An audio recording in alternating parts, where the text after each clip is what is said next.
ug dinhi ning atong tulumanon. Inyong masayran ang kamaturan.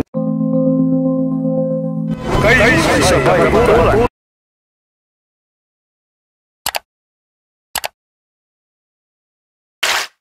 Nabatay babasa nga si Kristo nagsugo nga ang adlong Domingo sa iyang kabanhawan maunay puli sa iyang dili naman kinahanglan suguon ang mga tarong nga anak ang suguon kadto mga badlungon kay ang balaod ono Timoteo kapitulo 1 verso 19 ala na sa mga tangyabag.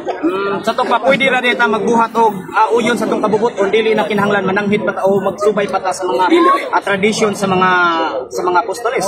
Dili ang tradisyon sa mga apostoles adlong Domingo mo sila mosimba ang Kristo. Adlong Domingo maunang tradisyon sa mga apostoles adlong Domingo sila mosimba ang Kristo. Anong kamo adlong Sabado gihapon?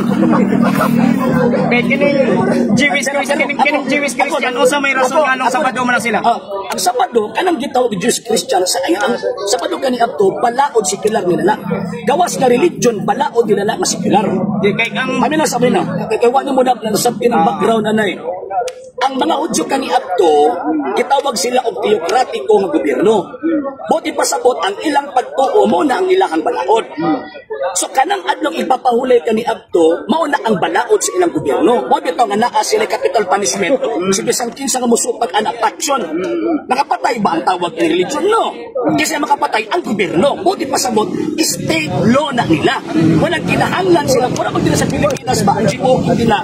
Mga Amerikano pag dili mo sunod ana dakpon sila bisag Amerikano. Mo pud na ang mga Kristiyano kani adto. Tungod kay state law nila mo nang ilang sundon. Pero it does not mean na wala sila tawag ining Sabbath keepers ano. So ang mga Jewish Christian dili na Sabbath keeper, Dominguez na sila. Kabiyan ako itubag na maragin. One word is enough for a wise man. Yang ano sa kasaysayan yung Sabado man naging Jewish. Malaod. Mo na secular law na ginanila. Jewish Christian ba? Wa sila kasabot ba? Secular law na ginanila. Ilaan ng balaod secular ba? Balaod sa gobyerno ba? Kaya kung di sila musunod, silutan man sila sa gobyerno. Sa to pa ang Jewish Christian o ang kay law-abiding citizen man sila ha. Kay law-abiding citizen man sila. Mo nang mutuman sila. Pero wala na kalabutan sa ilahang Sa to pa ang balaod sa Jewish Christian o ang Roman Christian managlahi gyud siya. Dili gyud siya managsama. Ang Jewish Christian sa Sabado din talking here about the doctrine. Huwag na mag-division ng secular law. Unang-una kanang adlong ipapahulay is part of the doctrine na siya. Ang atong gisgutan ini, what na nagisgot ng secular law? O ba tawag, yun ang pala kanina, di mo nagibagit ang secular law. Kaya mo man ang sitwasyon sa mga Kristiyanos ganito. Ang ato, ang gisgutan karon about doctrine. Magkalahi, yung hindi naman sila membro sa Judaism. So, tinuod ba ang giingon ninyo sa inyong libro nga kanang giingon nga kanang sa sinulat ni Peter sa PSP na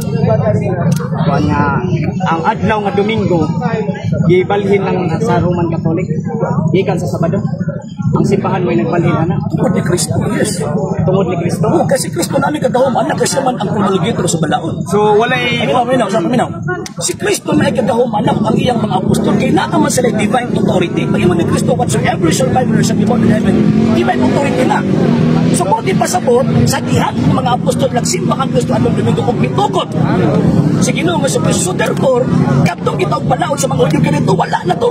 So nagsugo ba si Kristo sa mga apostoles ato nga tubuhaton ninyo ni? Di lang ikinahanglan nagsuguon na gyud mga maayong anak. Sa kapatid sa bakay ang balaod-balaod na para sa mga yabag. Ug inyo nang nabati ang mga kamatuoran dinhi ning atong tulumanon. Kay sabay kamatuoran. Ako lang hinaot nga daghang kamog lakatunan.